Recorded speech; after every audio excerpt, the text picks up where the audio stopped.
আজকের নিবেদন এক রহস্যময় গল্প আসর জমিয়ে দেবে আড্ডা। গল্পের নাম ফিসফিসানো অরণ্যের গোপন রহস্য। ফিসফিসানো অরণ্যের কাহিনী গ্রামের মানুষদের মুখে মুখে প্রচলিত। এই অরণ্য, যা প্রত্যন্ত গ্রামের ঠিক পেছনেই বিস্তৃত, এক রহস্যময় জায়গা। যারা ওখানে গেছে তাদের অনেকেই আর ফিরে আসেনি। কেউ কেউ ফিরে এলেও তারা নিজেদের মধ্যে কোনো কথা বলে না। গ্রামের বয়স্করা বলেন, ওখানে অশুভ আত্মারা বাস করে, ওখানে গেলে আর ফিরে আসা যায় না। কিন্তু যুবক রাহুল এমন কুসংস্কারে বিশ্বাসী নয়। রাহুলের মনে সবসময় একটা অদম্য কৌতূহল কাজ করত, অরণ্যের গভীরে কি রয়েছে তা জানার জন্য। তার বন্ধুরা তাকে অনেকবার নিরুৎসাহিত করেছে, কিন্তু রাহুল তার সিদ্ধান্তে অটল। একদিন সে ঠিক করল যে সে নিজেই এই রহস্য উদ্ঘাটন করবে। এক সকালে রাহুল ব্যাগে কিছু খাবার, জল ও টর্চ নিয়ে অরণ্যের দিকে রওনা দিল। গ্রামবাসীরা তাকে বাধা দিতে চেষ্টা করল, কিন্তু রাহুল তাদের কথা শুনল না। সে দৃঢ়প্রতিজ্ঞ ছিল। সে জানত যে অরণ্যটা বড় এবং ঘন, কিন্তু এতটাই ভয়াবহ হবে তা সে কল্পনা করতে পারেনি। প্রথম দিকে সবকিছুই স্বাভাবিক মনে হচ্ছিল, পাখিদের গান, গাছের পাতার মর্মধ্বনি এবং হালকা বাতাস।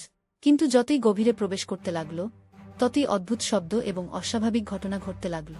রাহুল প্রথমে ভাবল যে এগুলো তার কল্পনা, কিন্তু ধীরে ধীরে সে বুঝতে পারল যে এরা বাস্তব।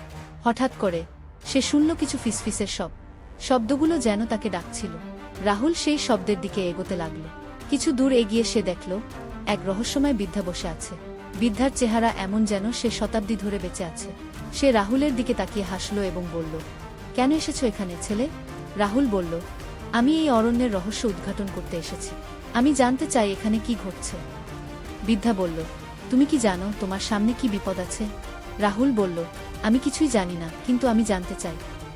বৃদ্ধা এক দীর্ঘশ্বাস ফেলে বলল, তাহলে শোনো, আমি তোমাকে একটি কাহিনী শোনাব। বৃদ্ধা বলতে শুরু করল এক প্রাচীন রাজ্যের গল্প, যেখানে এই অরণ্যটি একসময় ছিল রাজা এবং রানীর বসবাসস্থল।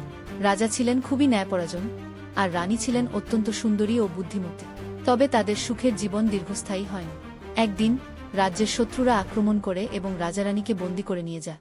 রাজ্যের লোকেরা রাজারানীর মুক্তির জন্য অনেক চেষ্টা করে, কিন্তু শত্রুরা তাদের মুক্তি দেয়নি। রাজারানী বন্দী অবস্থায় তাদের জীবনের শেষ দিনগুলো কাটায়, এবং সেই সময় তারা এক অভিশাপ দিয়ে যায়। তারা বলেছিল, এই অরণ্যে যারা প্রবেশ করবে তারা আমাদের মতো বন্দী হয়ে যাবে। সেই থেকে এই অরণ্য অভিশপ্ত হয়ে যায়। রাহুল মুগ্ধ হয়ে বৃদ্ধার গল্প শুনছিল। বৃদ্ধা তারপর বলল, তুমি যদি সত্যি এই রহস্য উদ্ঘাটন করতে চাও, তাহলে তোমাকে রাজারানীর আত্মাদের মুক্তি দিতে হবে। রাহুল বলল, কিভাবে আমি তা করতে পারি? বৃদ্ধা বলল, তুমি অরণ্যের সবচেয়ে গভীরে গিয়ে একটি প্রাচীন মন্দির খুঁজে পাবে। সেই মন্দিরে আছে একটি গোপন কক্ষ, যেখানে রাজারানীর আত্মারা বন্দী। তোমাকে সেই কক্ষের তালা খুলতে হবে। রাহুল সাহস করে সেই বৃদ্ধার কথা মেনে নিল এবং মন্দিরের সন্ধানে রওনা দিল। অরণ্যের গভীরে প্রবেশ করতে তার অনেক কষ্ট হল। অনেক বাধা পেরিয়ে অবশেষে সে মন্দিরটি খুঁজে পেল।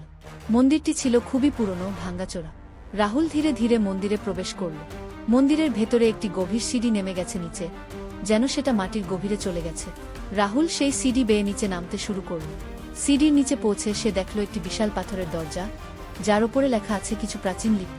রাহুল বুঝতে পারল না সেগুলো কি লেখা, কিন্তু তার কাছে একটি চাবি ছিল যা বৃদ্ধা তাকে দিয়েছিল। সে চাবিটা দিয়ে দরজার তালা খুলল। দরজা খুলতেই এক আলো ছড়িয়ে পড়ল। রাহুল দেখল একটি বিশাল কক্ষ, যার মাঝখানে দুটি আত্মা বন্দী হয়ে আছে।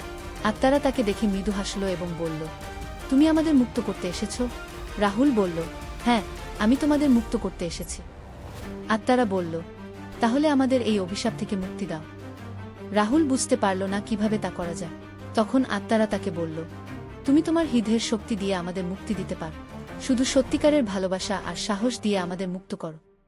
রাহুল নিজের হৃদয়ের গভীরে মনোযোগ দিল এবং তার সমস্ত ভালোবাসা ও সাহস একত্রিত করে আত্মাদের দিকে নির্দেশ করল। হঠাৎ করে এক উজ্জ্বল আলো ছড়িয়ে পড়ল এবং আত্মারা ধীরে ধীরে মুক্ত হতে লাগল। রাহুল অনুভব করল যে সে সফল হয়েছে। আত্মারা ধীরে ধীরে মিশে গেল সেই আলোর মধ্যে এবং মন্দিরটি ধীরে ধীরে ভেঙে পড়তে শুরু করল। রাহুল দ্রুত সেখান থেকে বেরিয়ে আসল। মন্দির থেকে বেরিয়ে এসে সে দেখল অরণ্যের সমস্ত ফিসফিস এবং ভয়ানক পরিবেশ মিলিয়ে গেছে। অরণ্য এখন শান্ত এবং স্নিগ্ধ। রাহুল ফিরে এলো গ্রামে এবং গ্রামবাসীদের সবকিছু জানাল। গ্রামবাসীরা তার সাহস এবং দৃঢ় প্রতিজ্ঞা দেখে মুগ্ধ হল। এরপর থেকে অরণ্যটি আর কোনো ভয়াবহ জায়গা হিসেবে গণ্য হল না। রাহুলের সাহসিকতা এবং দৃঢ় প্রতিজ্ঞা গ্রামবাসীদের মনে একটি নতুন আশার আলো জ্বালাল। ফিসফিসানো অরণ্যের রহস্য উদ্ঘাটিত হল, আর রাহুলের গল্প গ্রামের মানুষের মুখে মুখে ছড়িয়ে পড়ল। তার এই অভিযানের কাহিনী গ্রামের শিশুদের রাতের গল্প হয়ে উঠল। রাহুল জানত যে এই গল্পটি শুধু তার নয়, এটা তার গ্রামের গল্প, তার পূর্বপুরুষদের গল্প এবং তাদের সাহসের গল্প। আর তাই ফিসফিসানো অরণ্য আজও সেই কাহিনীর সাক্ষ্য বহন করে চলেছে, যা রাহুলের সাহসিকতার প্রমাণ।